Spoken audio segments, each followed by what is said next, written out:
रख करके जेल की सलाखों के पीछे तड़प तड़प के जान देने के बाद जो संविधान दिया, जिस तरह का रास्ता बताया, उस रास्ते से कुछ लोग भटक गए हैं। अंग्रेज लोग भी यही करते थे, फूट डालो और शासन करो। तो फूट डालो और शासन के खिलाफ कांग्रेस पार्टी और देश की आम जनता है। इसलिए मैं हमेशा कहता हूं, आज के दिन को याद करना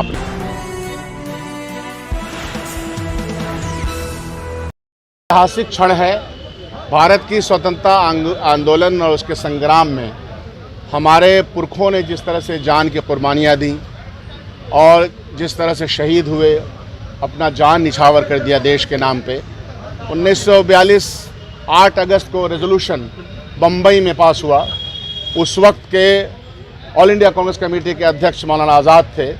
8 तारीख को रेजोल्यूशन पास होता है और 8 तारीख की रात यानी 9 तारीख को ही सारे नेताओं की, महात्मा गांधी से लेके, आज़ाद से लेके, पंडित नेहरू, सरदार पटेल, जितने भी बड़े बड़े नेता पूरे देश में थे कांग्रेस के, उनको कैद कर लिया जाता है और उनको जेल के सलाखों के पीछे छोड़ दिया जाता है। लेकिन जो रेजोल्यूशन वहाँ पास हुआ और जिस तरह से व्यवहार अंग्रेजी साम्राज्यवाद ने कांग्रेसियों के प्रति और देश के आम जनता के प्रति किया, उसका रोष हुआ और उसके नतीजे में हज़ारों लोग शहीद हुए मुख्तलिफ जगहों पे। और पटना और बिहार तो क्रांति की जगह है, वहाँ तक। तो ये सफ़र जो है, आज़ादी का सफ़र, कांग्रेस पार्टी के और गांधी जी और तमाम लोगों के नेतृत्व में जो लड़ा गया, जो हमारी लिगेसी है, जो हमारी विरासत है, जो हमारे पुरखों की विरासत है, वो उस विरासत के बाद देश में अंग्रेज़ चले गए, कुछ लोगों को छोड़ गए। हम लोग जब आज़ादी की आज़ादी का संग्राम लड़ रहे थे, तो आज़ादी के ज़माने में ये था कि देश की अखंडता, अक्षुण्णता, आपसी भाईचारा सब हम बचा के रखेंगे। संविधान जो बना उसके बचाने की कस्में खाईं। आज दिक्कत ये हो गई है कि उस आज़ादी के ऊपर, उस बाबा साहब अम्बेडकर के संविधान के ऊपर और वो तमाम आत्माएं, वो तमाम हमारे बुज़ुर्ग, तमाम हमारे बाप दादा, जिन्होंने जान पे हथेली पे रख करके जेल की सलाखों के पीछे तड़प तड़प के जान देने के बाद जो संविधान दिया, जिस तरह का रास्ता बताया, उस रास्ते से कुछ लोग भटक गए हैं। अंग्रेज लोग भी यही करते थे, फूट डालो और शासन करो।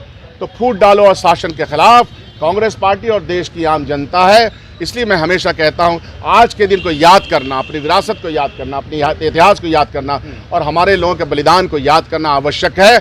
जीतेगा इंडिया, हारेगा भाजपा। सबकी मूर्ति है यहाँ पर, क्या कुछ है? देखिए, 9 अगस्त को क्रांति दिवस के अवसर पर हम उन तमाम क्रांतिकारियों को, स्वतंत्रता सेनानियों को, जो जिन्होंने देश की आज़ादी में अपनी कुर्बानी दी, उनको नमन करते हैं, उनके प्रति श्रद्धांजलि अर्पित करते हैं।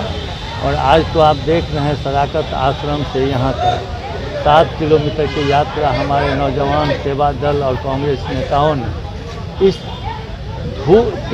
पानी में, बरसात में भीगते, सबको देख लीजिए, भीगते हुए जिस तरह से आकर के आप अपने स्वतंत्रता सेनानियों को नमन किए हैं। मैं समझता हूँ यह बहुत ही ऐतिहासिक। आप लोगों ने शपथ भी लिया है कुछ?